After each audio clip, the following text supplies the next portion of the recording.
This program is made possible by the loyal financial support of the friends and partners of Family Policy Institute. You are the salt of the earth. You are the light of the world.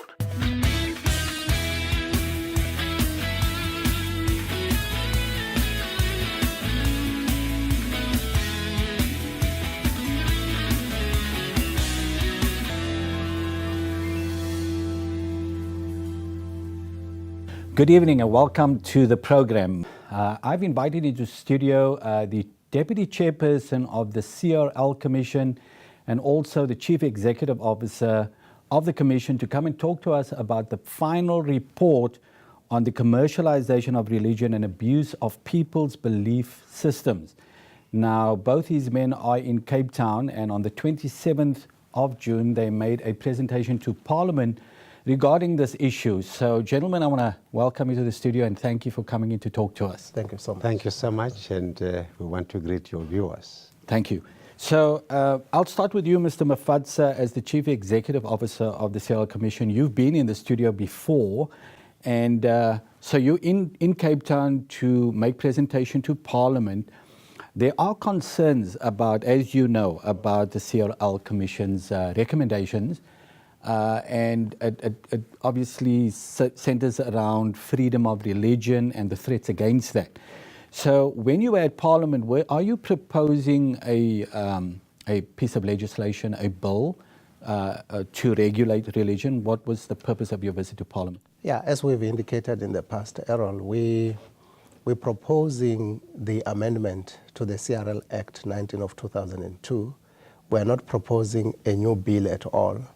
And, the proposal for the amendments is just to cater for the proposed needs so that, all the proposals we've made are clear in terms of our operations, so that they are catered for in that, amendment of the CRL Act 19 of 2002. Okay, so to get this clear, there's no legislation being proposed, no bill to regulate religion. You, in fact, went to Parliament and asked them to amend your act, the act that regulates I want to read out the full name of the Commission.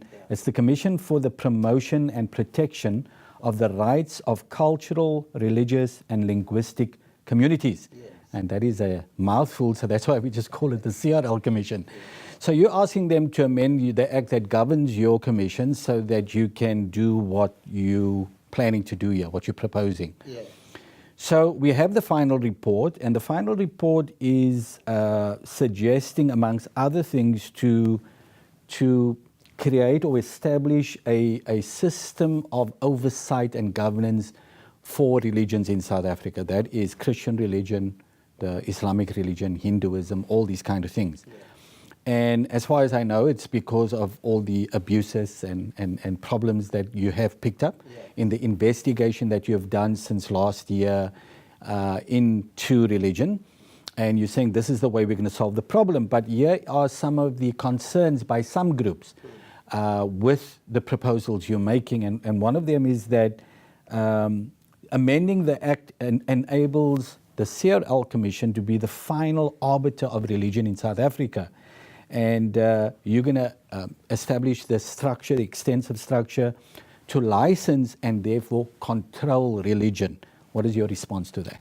Our response to that question would be the amendment of the Act is actually to give powers to the religious sector itself so that, it is able to deal with the issues that affect them. We're actually transferring our powers to the religious groupings because all the decisions lies with in terms of the structure that we've proposed, lies with the umbrella organizations and recommending it to the peer review committee. There's no CRL and state involvement. It's still religious groupings and religious people and leaders by themselves dealing with their own issues and so on and so forth. And this is what you call self-regulation. Self-regulation. So the religions self-regulate themselves. Yes. But here's another worry. I'm looking at the structure that you set up. Yes. And it has peer review councils on top, you have peer review committee, then you have umbrella organizations under that, and then the worship centers and the religious practitioners under that. Yeah. So right at the top you have the CRL's Commission, and some of these people are saying because you're right on top there, you're going to be controlling the structures because everybody is going to have to look to you for help, for speaking into certain issues. And this amounts to state control of religion because the CRL Commission is identified as a state institution in your constitution. So immediately if you're on top and everybody's underneath you and you have to license them, that gives you control and so therefore it violates the constitutional protection of religions not to be controlled or managed by the state. Maybe Mr. Mosoma, you would like to come in here. I don't think that is the intention, and I don't think that would be the outcome of the legislation. We are out there because if you look at the current act, our responsibility is to build friendship, to reconcile, to work with communities, religious communities and cultural and linguistic communities. So already we are doing part of the work and we're not controlling. So once the different structures take charge of their responsibilities, where there are disputes, for instance, they want to remove a pastor, the peer review recommends. Remember, when that happens, they are sort of individuals may choose to go to court. But we are doing what we call mediation in between so that we avoid court activities, because our job really is to work with religious institutions. Okay, so you just mentioned a very important word or term there, and that is mediation. Precisely. So you're saying the CRL Commission is going to act as a mediator, but not controlling what religions do or churches do or peer review committees do. Are you there to mediate? Is that the purpose for the structure there? That's the purpose of the. Remember, we will be receiving recommendations from the religious institutions in their different sectors. If there are no problems, there are no problems. And then the CRL Commission won't get involved? We will not get involved at all. But the only time when we get involved is when they come to us and say, listen, we can't get along. Because our role is to create friendship, is to reconcile, is to ensure that there are no religious fights, religious quibbles. So that's our role. Okay, so to maintain harmony between the churches and the different groupings. Yeah. So if there is a conflict, a difference of opinion, they can call on the CRL Commission to come and mediate, and you mediate as a non-partisan body. Okay, but the licensing thing. Let me complete. Okay. Even now we are doing it. We are doing it without announcing. On Thursday we'll be meeting a congregation with its members who have something against the leader. But we're mediating without making it public. Okay. Our role is to make sure that we protect and promote. What I don't understand is the role of protection and the role of promotion. That's our role. We don't come to the media and say, listen, we met this group, they were fighting. But you see them happy and going along is because behind the scenes, that's precisely what we're doing as a commission. Okay, so there's a lot of concern about this licensing of religious practitioners and all of that. So maybe can you allay the fears of why it is necessary to license churches and religious groups? Mr. Mafadza? I think this is for the benefit of the congregants themselves. If you look at some cases that are even in the media now, some followed up by the Hawks and other people, you find that, there's a need for us to make sure that we do not bring religion into dispute by, trying to come up with a system, that religious people themselves, if somebody does something wrong, they are able to say that it is not supposed to be done in our name. It should be an individual against the religion and not the religion being dragged into all these things. So the process of licensing is even very, very easy. As we have explained in the past, we are saying the umbrella organizations, they are the ones who will give us a list of all their people, which they already have. For instance, many churches, traditional churches, and some charismatic churches, if you ask them today, how many branches do you have? They will say 40. how many pastors do you have? They will say 20. And where are they? They will tell you where they are. We're just requesting that list. Bring that list to us so that we can officially have a paper that says so and so is where, under which church, doing what, placed and preaching where. So that is exactly what we want to do. But in that process, I think that's where the sticky point is. We will also want to test the names against some laws that we have in the country that protects children, for instance, so that you know if you are somebody who's going to work with children, at least your umbrella body or the people responsible for you, that are responsible for your employment, they know at least that there's this record that happened in the past for you. Then they place you in the right place, if needs be. I understand. So it's also oversight and just ensuring that you don't get dangerous people getting into the religious sector and harming children and all of that. Yeah, but bearing in mind that in Christianity we are very much aware that your past cannot be something that you can be judged against. You repent. So, but we are saying that in that record, it is upon the responsibility of the umbrella bodies to say, let's find a place to place our person and serve God in a different capacity, or as a pastor in finance, or as than working with children. Okay, yes. so it's accountability that you're working towards. Yes, yeah. Mr. Mosoma, we're all very aware of all the abuses that's been happening with the doom spraying and the petrol and all the things, even so-called pastors being arrested for molesting young girls. It's terrible. And the name of Christianity is being dragged in the mud as a result of all these things. We know what this is. But most people don't, and so they just tar the entire church with the same brush. So what I want to ask you is, this structure that you're proposing to set up and the oversights and all of that, do you believe that this will eradicate or eliminate all these kind of things so that there's more oversight and the abuses and all of those things can be dealt with? Our proposal with regard to forming association, which I think the current act promotes, and the umbrella bodies and the peer review committees. These are responsible committees to ensure that there's order, to ensure that there are policies that are responsible for adjudication in terms of misconduct. So the ball is in fact not in the hands of CRL. So these committees have to see all of these happen. They're in charge of So oversight. they are responsible for that. So that in the event the peer review or umbrella body fails, we are not going to talk to the individual, we talk to the body. Why did you allow this in your name? Currently, nobody does it.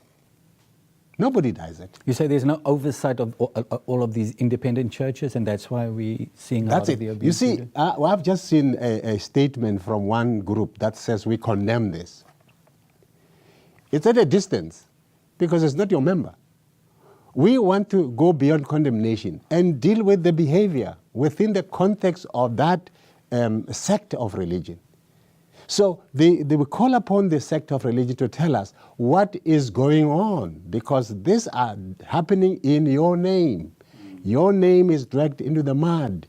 And we have to stop it. You have to account. Okay. So tell me, Mr. Mafadza, what happens if churches say we don't want to be part of the structure? We don't want to be licensed. We want to continue the way we continue. What happens then? That's the challenge, because our intention is to create order within the religious sector. We want this noble, practice of different religions in the country to be maintained orderly, without, tarnishing the brand of Christianity. So it will be a challenge. Once Parliament decides that indeed we need to buy into this structure, because now it's in the hands of Parliament. Once Parliament engages through the Assembly and so on and so forth, and they say, we are buying into this structure, we want this thing to happen, there's no option. We'll have all of us to belong somewhere, which I do not see any reason or justification for people to refuse, because they're already doing it.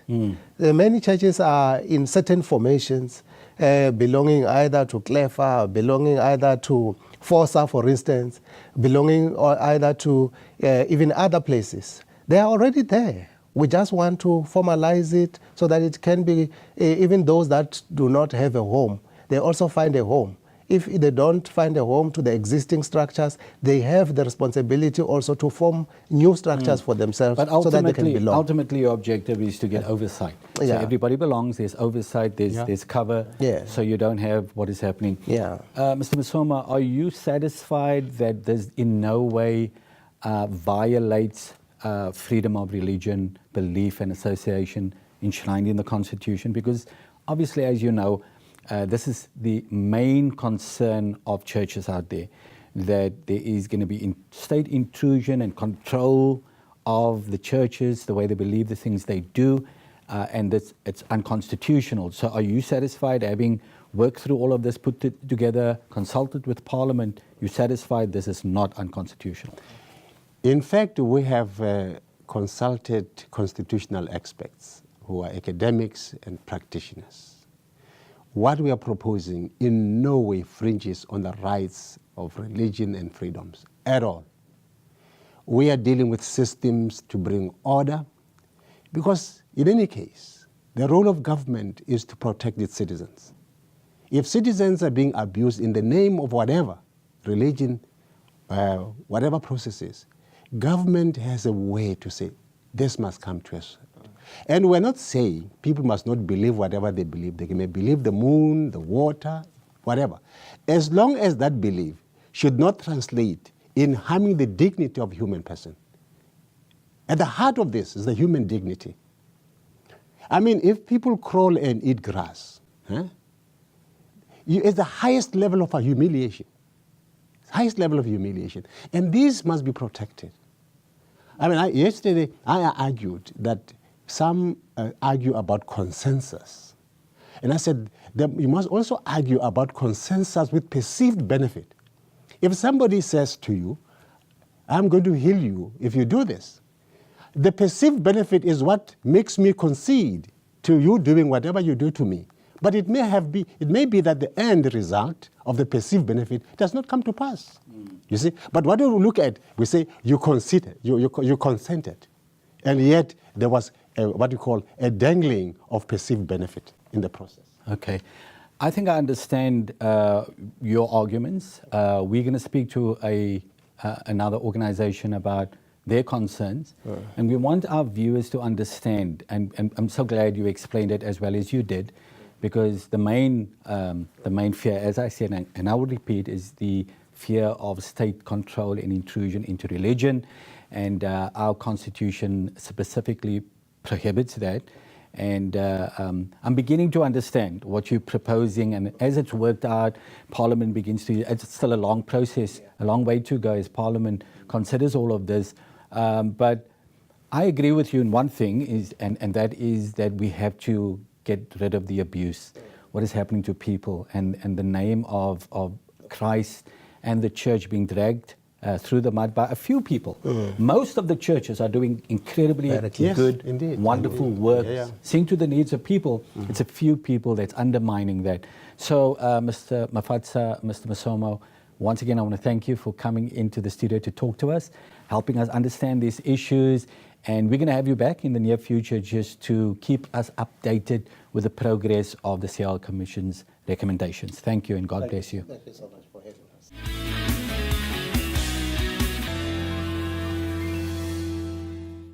Welcome back to the program. We're talking about the commercialization of religion and abuse of people's belief systems, a report by the CRL Commission. I've spoken to Mr. Edward Mafadza and Professor Mosoma about their recommendations to Parliament. It is now my pleasure to welcome to the studio Michael Swain, who is the Executive Director of Freedom of Religion South Africa, or for SA. Michael, welcome to the studio. Thank you. Lovely to be here.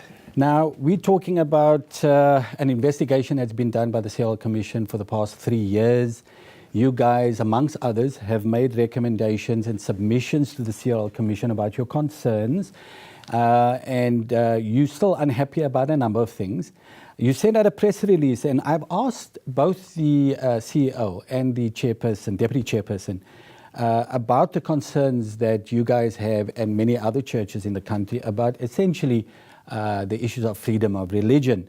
And one of the things that you've put in your press release is that that this structure that is being proposed by the CRL Commission makes them the final arbiter of religion in South Africa, which is a very frightening thought, with the ability to establish an extensive national structure to license and thereby control every religious practitioner and place of worship in South Africa.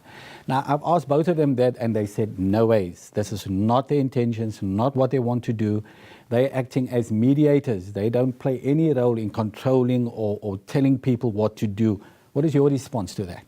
Well, thank you, Errol. I think the first thing to understand is, of course, that the CRL Commission, that statement that we just read out, actually comes from their own report.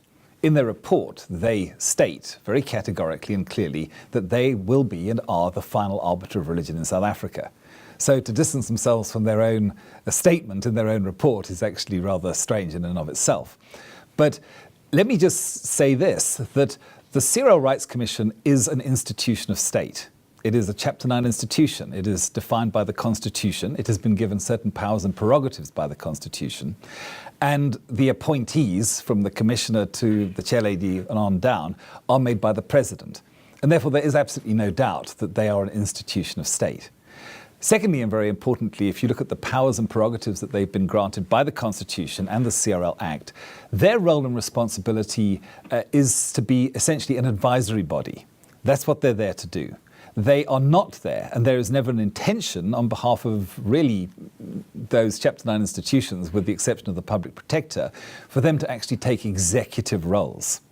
So what they're doing is they're saying that although they started off investigating commercialisation of religion, somewhere along the line they flipped the script completely and they came up with a structure which essentially, and according to their own report, means that they will be licensing every religious practitioner and every place of worship in South Africa. Okay, so their reasoning behind this is they've investigated all the abuses that we don't even have to talk about here. People have seen that on their television screens, and they're concerned. They've received a number of complaints from people in churches with the petrol and the doom and all of those stories. And they're trying to bring some order. Yes. They want to bring order. They want to stop these things and protect the church. This is what they're saying. And the only way to do that, therefore, is to license these practitioners, because many of them are not accountable to any structure. They're not part of any structure, and therefore they can do whatever they want to do. So if they bring some kind of order and structure into place, it would obviously minimize or reduce the risk of these things happening. So the CRL Commission then is asking Parliament to amend the CRL Act, their act that governs them, to give them the powers and the privilege to be able to do all of this. So doesn't that seem reasonable to you? At the outset, one would say yes, of course. And let me say this, that nobody approves or endorses abuse or criminal activity. You cannot disguise criminal activity under the sort of like cloak of freedom of religion. Yes. But what we're actually talking about when we're actually looking at the abuses, many of the abuses that they've actually identified, is simply that people are doing illegal acts. And therefore, the solution, the obvious solution, is that the laws must simply be enforced. So we mentioned the Prophet of Doom, for example. The Prophet of Doom was spraying somebody in the face with insecticide.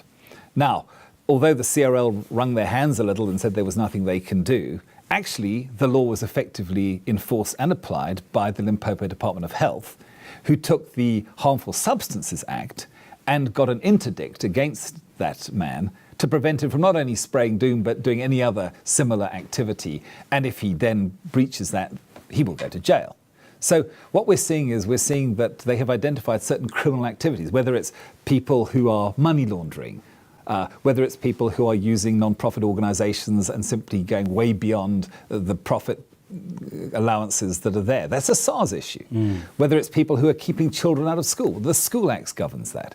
Yeah, but now some of the issues that emerged in that investigation was pastors, so-called pastors, promising people, well, we're going to pray over this water and it will have healing properties and it will do this and that, and then people buy these bottles of water without any proof of evidence that it can do that.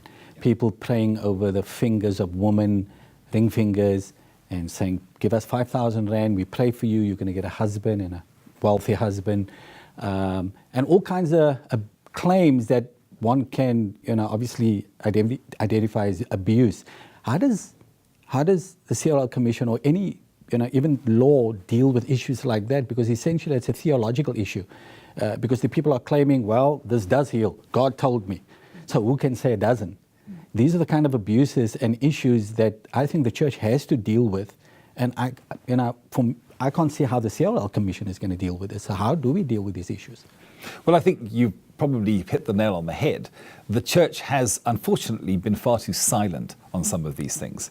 And I think that it is the responsibility of the church, when it sees basically abuses taking place in the name of religion, to actually speak out and to address that. I mean, that was the biblical model in a sense. And so I think, yes, we do have a responsibility as good citizens to stop that. But do you think this is a result of when I first interviewed the chairperson of the CRL Commission about this, it was a telephonic interview in Johannesburg. She said to me that when she contacted churches about this, many of them said, look, it's got nothing to do with us. We wash our hands off this. We don't know these people. So they don't do anything about it. And that's why government or the CRL Commission had to get involved. And the question and the threat that hangs over the church is that all of these things are happening and escalating. Now, recently we had a so-called pastor again, having women trafficked, young 14-year-old girls, to sexually molest them, all under the name of the church, with the congregation and everything. People are aware of it. They don't want to do anything about it. And so these kind of abuses are escalating and people are demanding something needs to be done. And because it's actually happening, the government is eventually going to step in because they're going to have a good excuse. We've got to do something about the church. There's too much abuse. Don't you think perhaps working with the CRL Commission then, because they are mandated to protect the rights of cultural, religion and linguistic communities, that working with them to come to a kind of agreement so that we eradicate these abuses, but also make sure that we protect the rights and freedoms of religious practitioners and institutions, but working with them rather than maybe fighting. We definitely do not want to fight with the CRL Rights Commission. We see their role as very valuable. We have actually done our best to look at what they've proposed, alert them to the deeply unconstitutional issues that are raised by what they're proposing, and to propose alternative solutions, because you're right, you can't just criticize and leave no solution. So, as you have mentioned, many of those instances that we're talking about here are where illegal acts have been committed. For example, if you're child trafficking, if you're child abusing, well, what actually happened in that instance was the so-called pastor got arrested, and now he's facing charges and he may well go to jail. That's what we should be doing. We suggested to the CRL Rights Commission that if they are receiving these reports, and there are laws that cover every single aspect of the issues that are coming to them, why not set up a kind of rapid response unit within the CRL where they have immediately the opportunities to connect to the different organs of state, whether it's SARS, whether it's the NAP, whoever it might happen to be. And then let's implement that. Let's do it. I think the church would be 100% supportive of that, because no churchman is going to agree that abuses in the name of religion is acceptable. You can't cloak illegal acts. You said what they're proposing is unconstitutional. I asked Mr. Mafadza and Mr. Professor Mosoma the same question. They said they consulted with constitutional experts and this is perfectly constitutional. You'd like to comment on that? Well, yes, the CRL Rights Commission, as I said to you, is an organ of state, number one. And it was never set up with executive powers. So it is a complete overreach for it to actually now state and claim that part of its mandate is to actually now regulate and control. Yes, it protects. Yes, it oversees. Yes, it advises. But it does not and it should not regulate. Because as soon as you get into regulation, you have to start asking the questions, upon what basis are you going to be regulated? But they say they're not regulating, it's self-regulation. They're giving the powers to the church and the leadership of the church to self-regulate themselves to make sure all of these issues do not happen. But you're not convinced of that? No, because if you look at the structures that they've set up and you look at the role that the CRL itself is going to be playing within those structures, they are defining what the structures are going to be doing. They are defining the issues that, for example, the peer review committee, which is going to oversee the whole of the Christian faith, for example, and obviously there's one per faith, will then be looking at in terms of granting the right or not for some organisation to be what they call an umbrella organisation. And when they're starting to define those issues, they are saying, for example, on the peer review committee, and I'm quoting from their report, it says the CRL will be represented on the peer review committee and will effectively run and finance it by the provision of research, legal support, secretariat, and other necessary services. The peer review committee has to report back on everything that it does to the CRL Rights Commission. So you can see that their final statement is that the final decision powers shall lie with the CRL Rights Commission. They are in control, whichever way you cut it and splice it and dice it. The other thing which is very important to look at is there an interference in freedom of religion? And that would be doctrine. And again, you just have to read their own report to actually see that the answer to that question is clearly yes.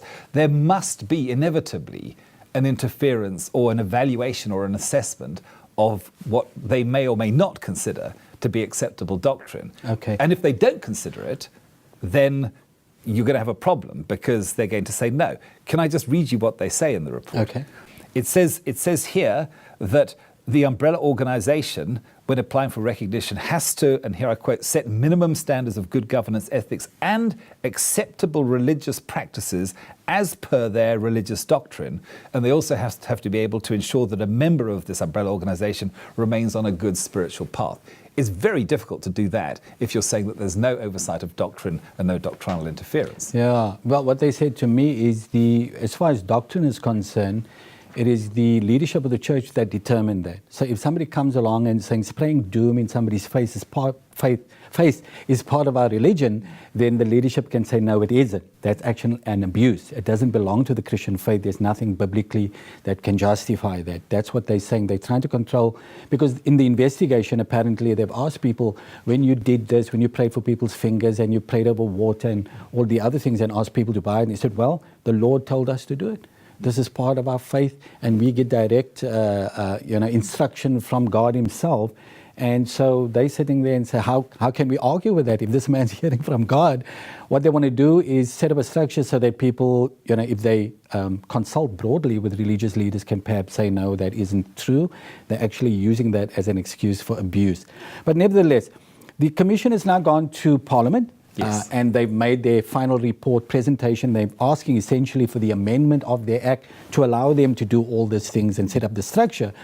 Are you convinced that this thing would find acceptance in Parliament and it could, they could amend the act for the CRL Commission, or do you think that because it has so many pitfalls, constitutional pitfalls, this thing just won't happen? I really think that's anybody's guess, to be honest with you. I was encouraged yesterday. We went to the hearings and we were given the opportunity as 4SA to actually bring some of the, if you like, opposing perspectives. Because the CRL, obviously, when they came with everybody who was just nodding in support.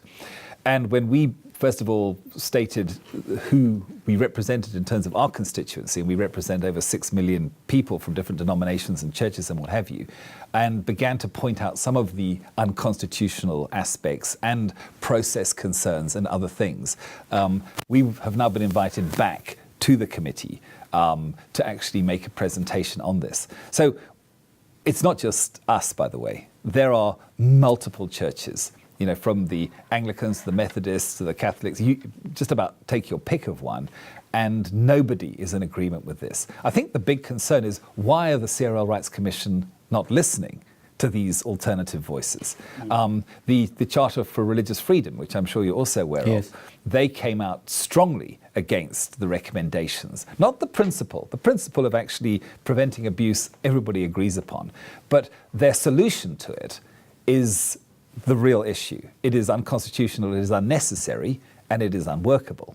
So why are the CRL Rights Commission actually not listening, not engaging with people who represent the charter people, for example, the religious charter group, they represent 20 million people who've signed up to their charter. So you would think that when they actually make statements, the CRL Rights Commission would go, yes. I mean, that's more people than voted in the last election. Yes. And yet they completely ignore them. Yeah, but now that it's gone to Parliament, I think things are going to change, because a committee now is going to have to work on their recommendations. And I believe there's going to have to be a public participation process. Yes. Because Parliament has to go through that. That means all religious organizations, Christians, Yes. ordinary people, will be able to speak into this matter. And Parliament is going to have to listen. Yeah. So if the CRL Commission didn't listen to the concerns, Parliament will. And so we have another opportunity there. So, Yes, we but do. we take your concerns into consideration. I've been seeing, there's so much being written and so many comments on this from the CRL Commission, from organizations. Sometimes you don't know what to believe, but I'm glad it's going to Parliament. I'm glad they're going to take up the issue and consult with the public. We need a good process of public participation in this, for everybody to talk, to give their submissions and to be heard. And so we hope this all works out, Michael. We thank you for the great work you're doing. Thank you. Thank you for coming in and giving us your insights. Thank you, Errol. That's it for Salt and Light tonight. If you want more information about CRL Commission, you can go to their website, you can go to 4SA's website to try to understand this issue. But it is a long process, it's a long ways to go. What you can do is pray into this so that we can have a solution that ends the abuse of many people in this country and bring order in the church, and that the name of Jesus Christ is not dragged through the mud as these things continue. So good night. God bless you until next week.